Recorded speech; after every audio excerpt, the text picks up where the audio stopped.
And we're back. We're coming to you live from the Agri Civic Center.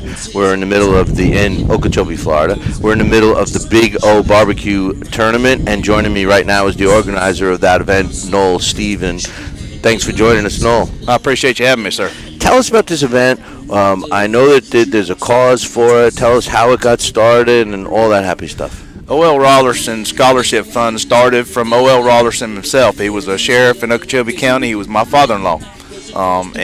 He unfortunately passed away at his mid-60s. And him being a sheriff and a love for law enforcement, we decided we want to start a scholarship fund in his name. So not everybody is bachelor material, if you will, for, in the tuitions in college. So even the law enforcement academy is pretty expensive. So we got together and we decided we wanted to do something that was about OL, and that was barbecue.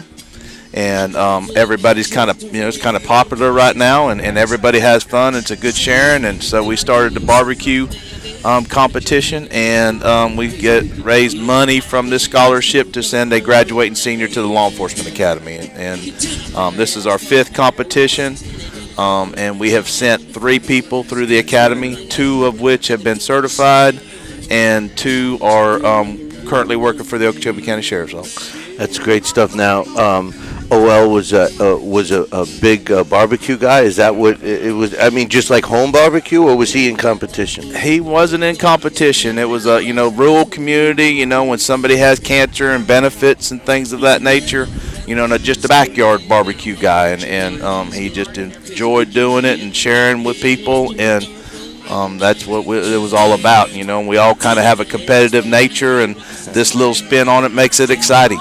I love the idea, to pick something out that he loved. Obviously, his family, yourself, decided to do that. And then I've learned a lot, like we were just talking off the air. I've learned a lot about barbecue competition. Now, I'm a Yankee. I'm from New York, and I had no idea that they even had. And what's funny is we had one of the judges, and she told me, Connie, and Connie said, "Oh yeah, they have a big one in New York." I was like, I never even heard of it.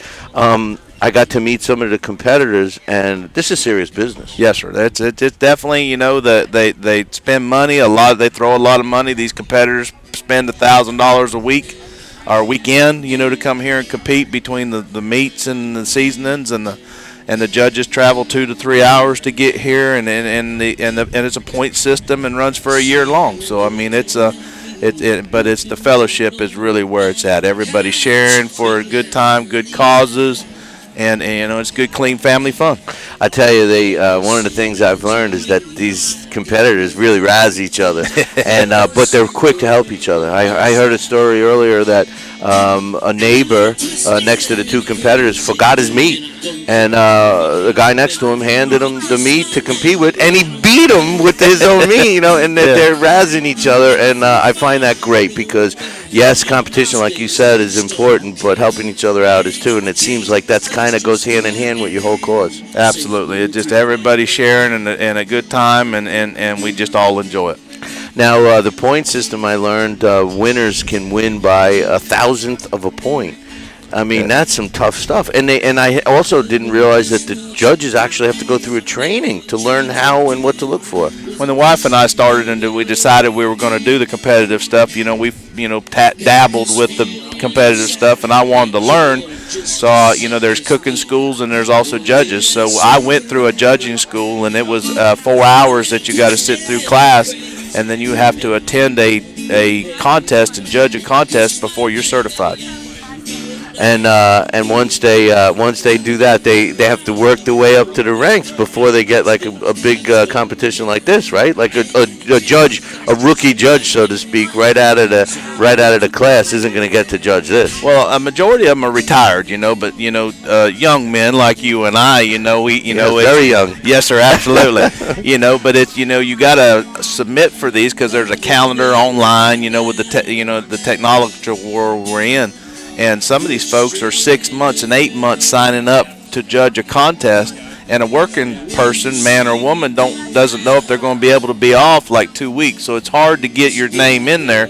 But once you do, it's pretty nice. But even the judges have to judge at least one contest a year to stay certified. Oh, okay. So in order to maintain being a judge, they have to at least be involved at least once a year. At least once a year, yes, sir. Or they got to go through the complete class and come back and do it all over again. Wow. I heard that some of these guys in a year's time make over $60,000 in prize money. Yeah, there's Hot Wachulas is a team name right now that's just very hot, and he's just smoking everybody's tail. And me being in law enforcement, a couple of them offered me $20 or $30 here to catch that guy at the county line to keep him from coming in.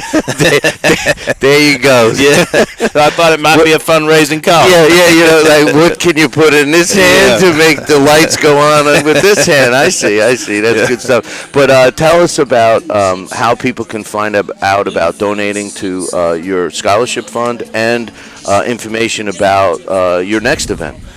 We are scheduled already on the Florida Barbecue Association calendar for 2016 and 2017. We're following in probably about the third weekend, I do believe it is, of March in 2016 and 2017. So we've got a website that is battleatthebigo.com, battleatthebigo.com, and we got a button there through PayPal to donate to our cause. There's a little About Us drop down that's on that website. It's not much of a website. I developed it and done it. I'm not very technically savvy. You wear many hats, man. But it's just, I don't delegate very well, and I need to learn to be a little bit better at that. But it's just trying to do the right thing, sir. Well, listen, Noel, it's been great meeting you and being part of this. And obviously we're here with the Southern Gourmet Spice Company. They're promoting their product, and they're doing pretty well. And they've gained stuff from being involved with you. And we want to thank you, and we hope you do very well. I appreciate it. I did try some of this. I'm not, necessarily a real good barbecue cook, but I feel I'm fair. And this has got a very good taste to it, sir. It does. I appreciate that, and they've worked very hard to get it where it is. I put it on pizza. I keep telling everybody it should be a pizza seasoning. Forget this barbecue stuff. But anyway, Noel, thank you very much. Good luck with your scholarship and everything else you guys are doing. We'll be back in 2.